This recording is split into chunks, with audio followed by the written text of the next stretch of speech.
Once upon a time, back when kingdoms existed, the true strength of a king was measured by the skill and valor exhibited on the battlefield on the back of a horse. These highly skilled warriors were known as cavalry. They still ride amongst us to this day. Fast forward to a few centuries later, the strategy and tactics of cavalry have evolved into the sport of polo, where the battlefield is a polo ground and the lance has taken the shape of a mallet. Today, the 61st Cavalry of the Indian Army, one of the world's last operational non-mechanized horse-mounted cavalry units, headquartered in Jaipur, serves as a custodian of strong polo traditions and a proud showcase of horsepower. This is their story.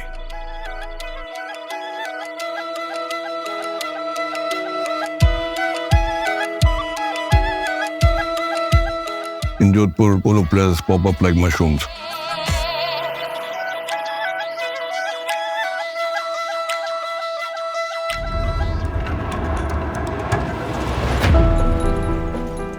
The Jodhpur family are the Rathod clan. The Rathods have been famous for their equestrian skills and abilities for 1,000 years. I mean, even in Mughal times, the Rathod cavalry was feared.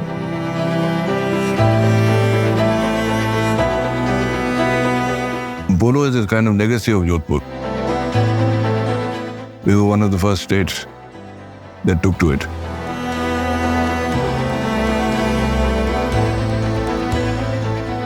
The Rathods took to polo like fish to water. You know, it was made for them. The whole excitement and the power of the game was just almost like a dry run for a cavalry charge.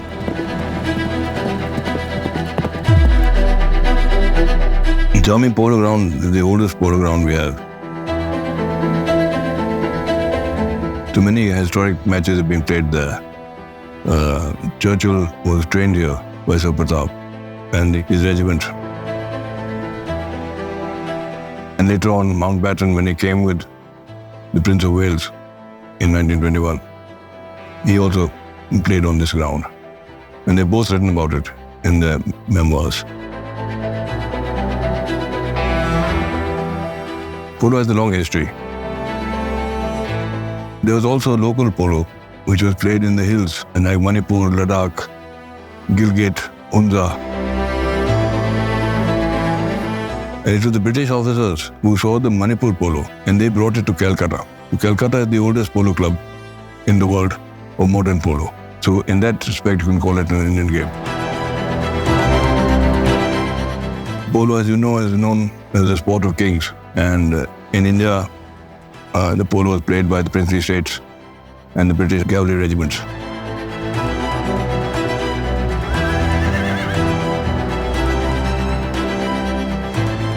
It's been called the king of games, and it's actually quite simple, because who can afford 10, 15, 20, 25 horses? It had to be the Maharajas in the old days, or army regiments. A single player needs at least 8 horses. See, then you got 40 horses in a team. Babji brought it back in his time as his son was growing up. The youngsters came back into it. Once again, Jodhpur started winning. Babji was invited all over the world. So Jodhpur played in England, France, in the US, in Russia. Yuvraj Shivraj played polo in Russia. The first polo after the revolution.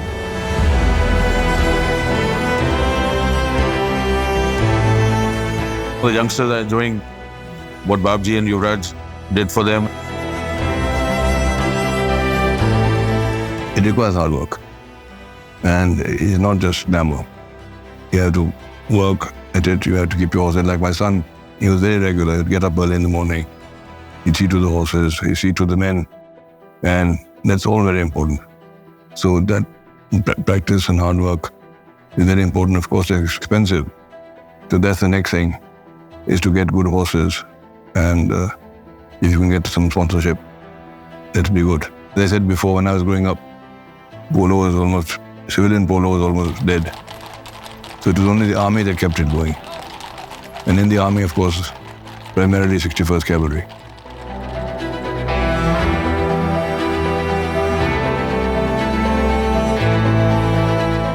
They had the ground, they had the horses, they produced the polo players. And they also produced the next level of polo players. And that's when the civilian polo restarted, somewhere back in the 70s.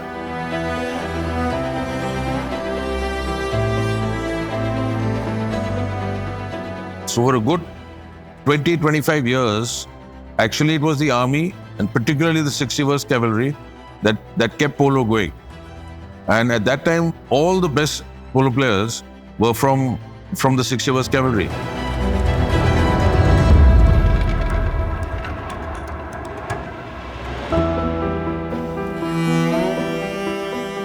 Players themselves are the sportsmen, and they have to be encouraged. That's where the sponsorship comes in. We have to encourage us talented people who can't afford the sport, but they have to be brought up and taken into teams and given the facilities.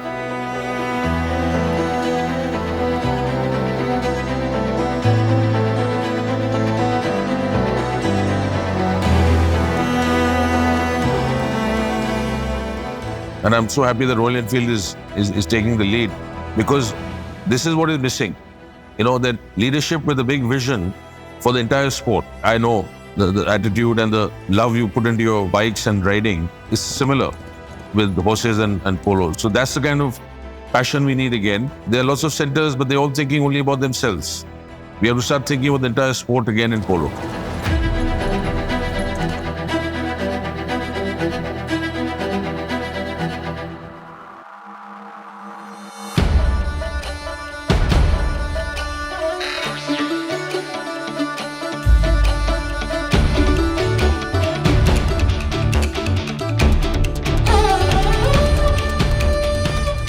Jaipur, I would say, is the natural habitat for polo in our country. My early memories of polo and of horses are at the Rajasthan Polo Club at the Rambagh grounds, watching polo with my grandfather with a packet of chips in my hand and a Coca-Cola and thousands of spectators watching. And I used to always wonder what brings these people here.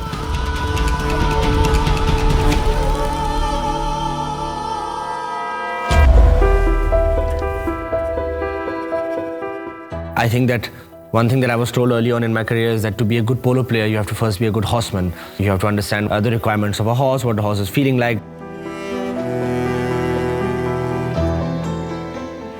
The body that governs polo, much like FIFA governs football, is a body called the Federation of International Polo, the FIP. Interestingly, the room in which you currently sit, these very seats is where the idea of the FIP was conceived. This was sometime, I would say, in the 80s or the 70s, in that period, where there was no body governing polo, and group of 5-6 avid polo players and aficionados and lovers of the sport that themselves came from rich histories in the sport, sat across a table, I guess over a cup of tea or a drink, and decided that we should form a body that governs polo, and therefore the FIP was born.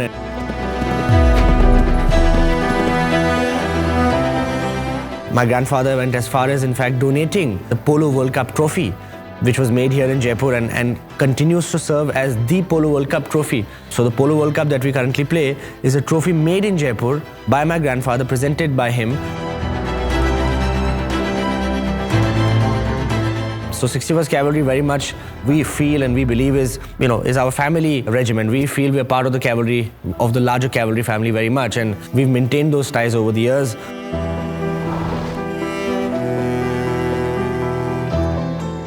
I would not be wrong in saying that one of the most important roles that has been played in the preservation of polo in our country through the last 50-60 years, I think the credit for that, if anyone, rests with the 61st Cavalry.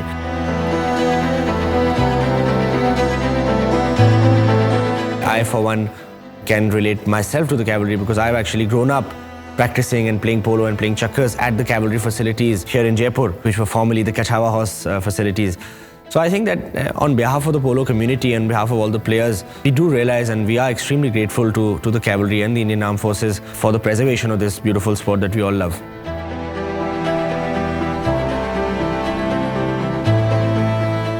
I would be lying if I said that everybody can play polo. That's just not the case. It is logistically one of the most challenging sports in the world. I can't say that everybody can drive in Formula 1. That's a lie again. Not everybody can. But there are various different ways in which you can connect with Formula 1. And I think that I'd like to place polo in a similar bracket. I think that TV would definitely help. Things like what we are doing right now. This would really help us achieve our goals of popularizing this sport, making this sport reach the masses. Because I do believe that even if I wasn't a polo player, I would still be a fan of polo. Because I think it is one of the most beautiful sports in the world. No sport or nowhere in the world do you see a horse running up and down a field at 30 miles an hour, stopping at a second's notice, turning around and going back at 30 miles an hour. This is magical.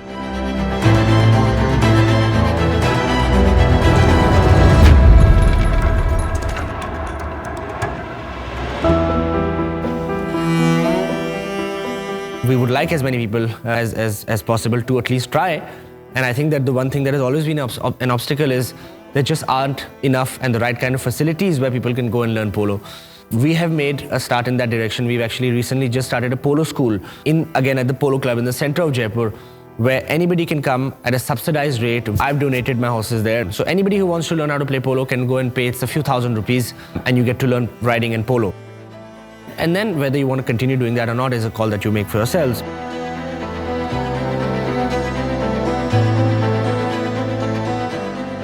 The other thing that I'd like to say is that polo is an Indian sport. There are various countries that claim they sort of invented this sport, but we are definitely one of those countries as well. We are certainly one of those countries that have played polo for the longest amount of time. So I think that there's that India angle as well.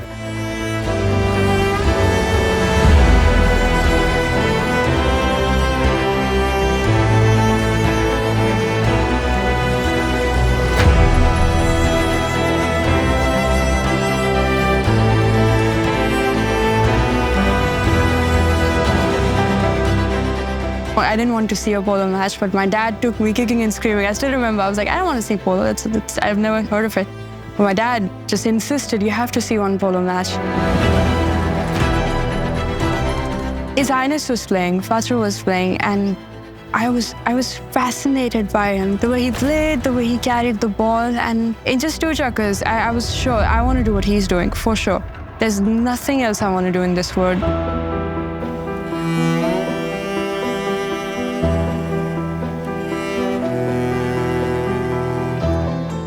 I have been the captain of women's Indian polo team for last 5 years.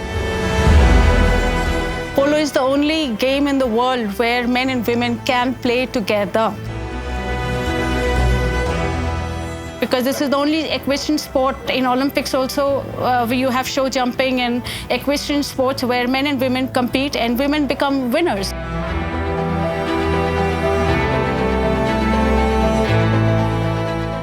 The horses don't bow in front of any power, money, gender, anything, but they bow only in front of leadership. And I had the confidence that I can lead the horse.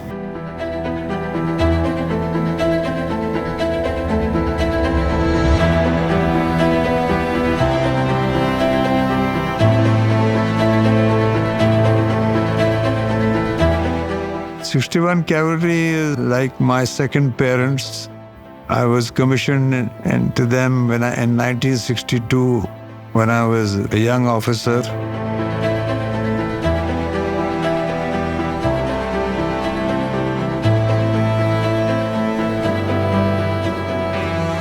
Spent all my life in army life in the 61st Cavalry, and I'm the first officer to join in 1958. I played polo till 1992, 93. Polo, as it's called, it's the game of kings and the game for kings.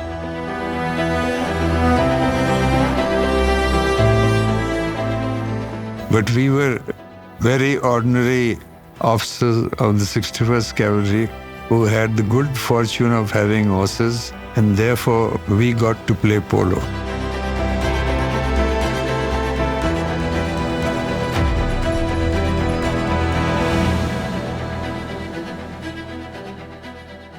I think it's a sport not for the faint-hearted.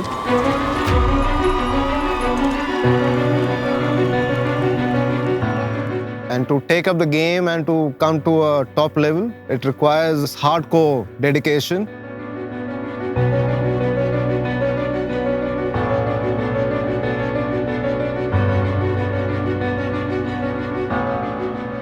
It's about the kitting in the game. We start with a polo helmet, which is tested, important for the concussions that you might suffer in the game. Then we come down to the eye way.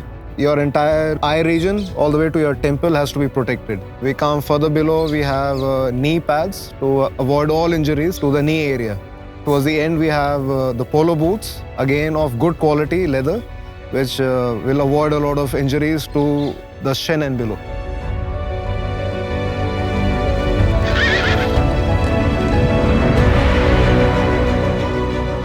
Area that is supposed to be protected of the horse is the area below the knee, because that's where usually the stick area is involved with hitting the ball. So we have protective gear for the legs. It's called tendon boots and the bandages. Preparing for a big tournament is pretty challenging. Have to figure out which horse is building up towards the tournament and which horse is actually feeling a little low as you come to the tournament. So you need a good number of horses that you need to own. Also the team that you're playing with. So the overall fitness of the team, the overall communication has to be very, very spot on.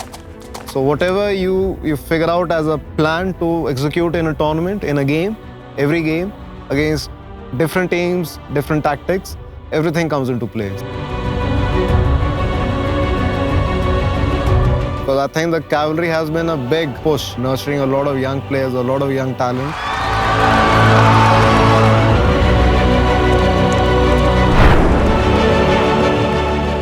Now is the time of rebuilding. I think now you kind of have all the players, all the sponsors, all the teams that are currently here, and I see them surviving through the next 10, 15 years.